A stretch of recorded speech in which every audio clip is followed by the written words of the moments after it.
ang katok sa 3:00 ng madaling araw. May mga tao talagang nagsasabi na ang 3:00 ng madaling araw ang tinatawag na oras ng mga hindi dapat makita. Hindi ako naniwala hanggang sa nangyari ito. 3 taon na ang nakalipas nang lumipat ako sa isang lumang apartment sa Maynila. Murang-mura ang renta kaya hindi na ako nagtanong kung bakit halos walang gustong tumira roon. Noong una, maayos naman ang lahat. Tahimik, malamig, at parang laging may nakatingin. Akala ko normal lang iyon dahil luma ang gusali.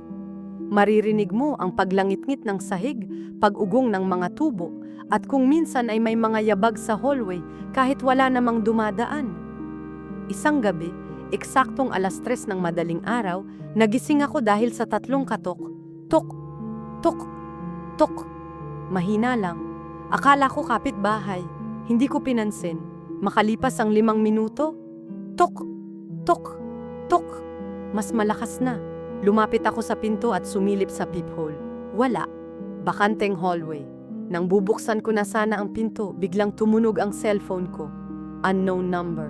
Pagkasagot ko, mahinang boses ng babae ang narinig ko. Huwag mong bubuksan. Pagkatapos, naputol ang tawag. Kinabahan ako. Pagtingin ko ulit sa peephole, may babae nang nakatayo. Nakaharap siya sa pinto. Mahaba ang buhok. Nakadamit ng puti. Hindi gumagalaw. Hindi rin siya kumakatok. Pero, naririnig ko pa rin ang tuk, tuk, tuk. Doon ko napansin. Hindi pala sa pinto nanggagaling ang katok. Nanggagaling iyon. Sa loob ng apartment ko, parang may kumakatok sa ilalim ng kama. Nanigas ang buong katawan ko.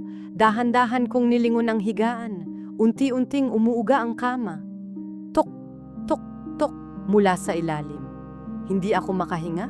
Hindi ko alam kung tatakbo ba ako o sisigaw. Biglang nagsalita ulit ang babae sa labas. Pero hindi gumalaw ang bibig niya.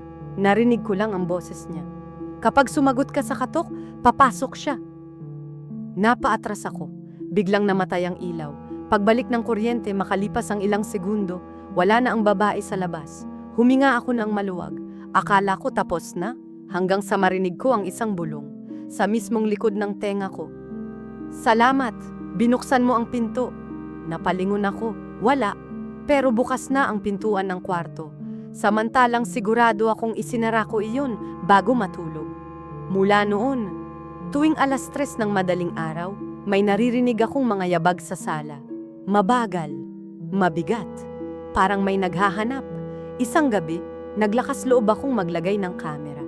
Kinabukasan, pinanood ko ang recording. Bandang 2:59, walang tao. Pagdating ng 3:00 eksakto, namatay ang video. Pagbalik ng recording, may isang babae nang nakatayo sa tabi ng higaan ko. Nakayuko, nakatingin sa mukha ko habang natutulog ako. Hindi siya gumagalaw. 6 na minuto siyang nakatayo roon. Pagkatapos, dahan-dahan siyang yumuko. Parang may ibinubulong sa tenga ko, pero wala akong narinig noong gabing iyon. Ang mas nakakatakot, pagkatapos niyang mawala, may isa pang nilalang ang lumabas mula sa ilalim ng kama. Napakahaba ng mga braso, baluktot ang katawan. At gumagapang ito papunta sa direksyon ko. Biglang natapos ang video. Sinubukan kong ipakita ang footage sa landlord. Namutla siya. Pagkatapos ay sinabi niya ang sikreto ng apartment. 20 taon na ang nakalipas. May mag-inang pinaslang sa unit na iyon. Hindi kailanman nahuli ang salarin. Simula noon, lahat ng tumitira roon ay umaalis matapos makarinig ng katok tuwing 3:00. Ang iba, hindi na umalis. Pagkatapos kong marinig iyon, agad akong lumipat. Sinunog ko ang kama, itinapon ko ang lahat ng gamit. Akala ko ligtas na ako. Hanggang 1 linggo matapos akong lumipat, eksaktong 3:00 ng madaling araw. Nagising ako, tahimik ang buong bahay, tumingin ako sa pinto, walang tao, napangiti ako. Akala ko tapos na ang lahat. Pagkatapos, may narinig akong 3 katok. Hindi sa pinto, hindi sa bintana, kundi sa ilalim ng bago kong kama. Tok, tok, tok. Hanggang ngayon, hindi ko pa rin alam kung ano ang nasa ilalim at wala akong balak alamin. Pero kung sakaling magising ka ngayong gabi, at makarinig ka ng 3 mahihinang katok, anuman ang mangyari, huwag kang yuyuko para sumilip sa ilalim ng kama dahil baka may sumilip muna pabalik sa'yo.